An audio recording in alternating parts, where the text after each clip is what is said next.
Not a missile, not a drone.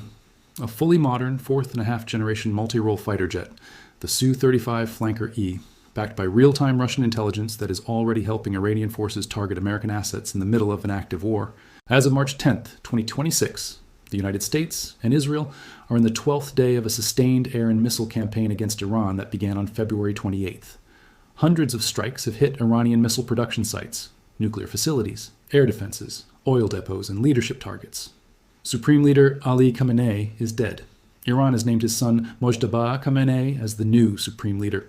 Tehran has fired dozens of ballistic missiles and drones at Israeli cities and American bases across the Gulf. U.S. Central Command reports that Iranian ballistic missile launches have dropped by roughly 90% since the campaign started, yet Iranian retaliatory strikes continue, and toxic black rain is falling over parts of Tehran after Israeli strikes on oil facilities. In the middle of this war, Russia is not standing aside. On March 6, 2026, multiple U.S. officials confirmed to the Washington Post, CNN, and the Associated Press that Moscow is providing Iran with targeting intelligence, including satellite imagery, on the exact locations of American warships, aircraft, and troop positions in the Middle East.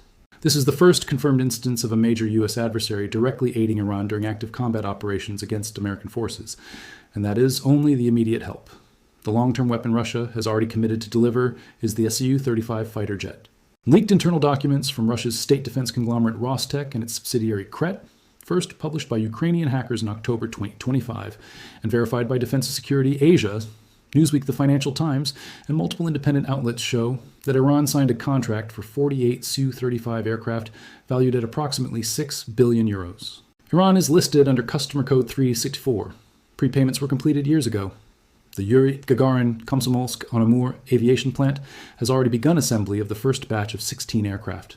Russian military correspondence leaked in November and December 2025 confirms that production is active, subsystems are being accepted under supervision, and full deliveries are scheduled between 2026 and 2028, with some components already shipped earlier. This is not speculation. These are leaked official Russian export tables and internal factory letters. The aircraft are in production right now for the Iranian Air Force. To understand why this matters in the middle of the current war, we have to look at the state of Iran's Air Force before this deal. For more than 40 years, Iran has been flying mostly 1970s and 1980s era aircraft, F-4 Phantoms, F-5 Tigers, MiG-29s, and a handful of Su-24s. Its fleet is small, outdated, and lacks modern sensors and electronic warfare systems. Against American F-35s, F-15E Strike Eagles, or Israeli F-35 Adirs, these aircraft would have almost no chance of survival in contested airspace. The Su-35 changes that equation dramatically.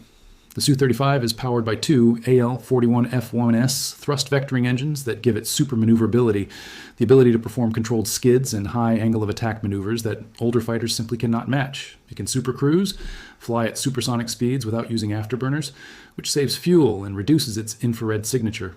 Its combat radius with external tanks is approximately 1,600 kilometers, meaning from Iranian bases it can reach deep into the Persian Gulf, the Strait of Hormuz, parts of Saudi Arabia, Israel, and the Eastern Mediterranean.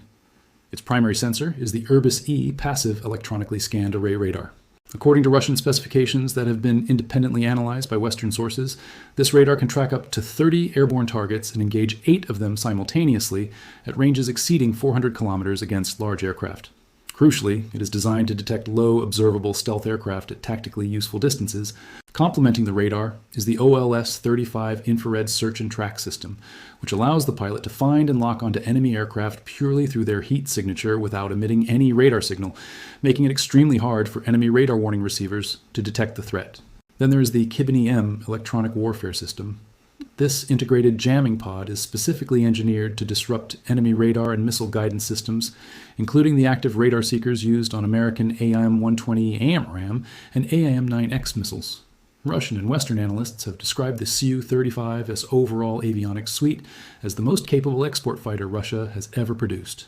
The United States has spent decades betting on stealth and network-centric warfare to maintain air superiority. The F-35 relies on its low observable shape and sensor fusion to remain undetected. The Su-35 was built to challenge exactly that advantage. Its radar and electronic warfare suite were developed to reduce the effectiveness of stealth aircraft and to complicate the targeting solutions of advanced air-to-air missiles. U.S. intelligence has monitored these capabilities for years. The aircraft is not invincible, no fighter is, But in the hands of trained Iranian pilots, it forces a fundamental change in how American and Israeli pilots must plan missions over the region. And Iran is already preparing its pilots. Reports dating back to 2024 and 2025 indicate that Iranian personnel have begun training on the Su-35 in Russia. This fighter deal did not happen in isolation. It is part of a rapidly deepening military partnership that is directly affecting the current war. In December 2025, as reported by the Financial Times on February 22, 2026, citing leaked Russian government documents, Iran signed a separate €495 million contract with Rosoboron Export for 500 Verbaman portable air defense systems and 2,500 9M336 missiles. The Verba is Russia's most advanced shoulder-fired system with multispectral seekers that are extremely difficult to defeat with flares or electronic countermeasures. Deliveries are scheduled in 3 stages from 2027 to 2029 to help Iran rebuild its short-range air defenses that were damaged during the 2024 and 2025 exchanges with Israel and now in the current conflict. Russian missile specialists have visited Iranian production sites multiple times, but the most immediate Russian contribution right now, in March 2026, is the intelligence support. U.S. officials confirmed that since the strikes began on February 28th, Russia has passed Iran's satellite imagery and targeting data on American warships and aircraft in the region. This comes at a moment when Iran's own intelligence and targeting capabilities have been severely degraded by American and Israeli attacks on its command centers and radar networks. The fact that Russia is willing to share this data while its own factories are building Su-35s for Iran shows the depth of the Moscow-Tehran axis. Let us put this in the context of the war that is happening today. On February 28, 2026, the United States and Israel launched nearly 900 strikes in the first 12 hours alone. Targets included Iranian ballistic missile infrastructure, air defense radars, nuclear sites, and senior leadership. The opening salvo killed Supreme Leader Ali Khamenei. Iran responded with waves of ballistic missiles and drones aimed at Israel and U.S. bases in Iraq, Syria, Jordan, and the Gulf. Some missiles got through, causing limited damage. But the volume and accuracy of Iranian fire has dropped sharply as U.S. and Israeli forces systematically destroy launchers and production facilities. As of March 9th and 10th, 2026, strikes continue at a record pace. More targets hit per day than in any recent U.S. campaign, according to the monitoring group Air Wars. Israel has struck Iranian oil depots, causing fires and toxic black rain over Tehran. Iran has retaliated with fresh missile launches. The new supreme leader, Mojtaba Khamenei, has been announced, and Iran continues to threaten closure of the Strait of Hormuz. In this environment, the Russian intelligence feed is giving Iran eyes it would otherwise lack. American officials have described the support as a comprehensive effort. Defense Secretary Pete Hegseth stated the U.S. is tracking everything and factoring it into plans. But the fact remains that Russia is actively helping one side, while American and Israeli pilots and ships operate in the same theater. The Su-35s themselves are not yet in Iranian hands. Production of the first 16 is underway, and full delivery will take until 2028. But the contract is locked in, the money has been paid, and the aircraft will arrive equipped with full Irbis-E radars, OLS-35 infrared systems, and Kabini-M jammers. When they do arrive, they will represent the single largest qualitative upgrade to Iran's Air Force in 4 decades. Consider what that means for regional air power. Today, the U.S. Fifth Fleet and Israeli Air Force operate with near-total freedom in parts of the Gulf and Eastern Mediterranean.